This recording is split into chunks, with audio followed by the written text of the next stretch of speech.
আজও কানে বাজে সে কথাগুলি। একটা শরীর, 18-20 জন পুরুষ, 113টা কামড়ের দাগ, 150 গ্রাম বীর্য। জাস্ট ইমাজিন, একটা সুস্থ মেয়েকে ঠিক কতক্ষণ গলা চেপে ধরে রাখলে তার চোখের মণি দিয়ে রক্ত বেরিয়ে আসে। এই পুরো সময়টা যে দুজন ব্যক্তি মমিতার হাত চেপে ধরেছিল, তাদের মধ্যে একজন মমিতার ফিমেল কলিগ। আই রিপিট, মমিতার ফিমেল কলিগ।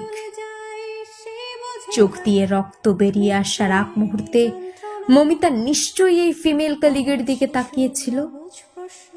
চোখের ভাষায় বারবার বোঝানোর চেষ্টা করেছিল, আমাকে বাঁচাও, তুমিও তো একটি মেয়ে। আহারে আহারে, করিতে পারিনি চিৎকার। বুকের ব্যথা বুকে চাপাই নিজেকে দিয়েছি ধিক্কার।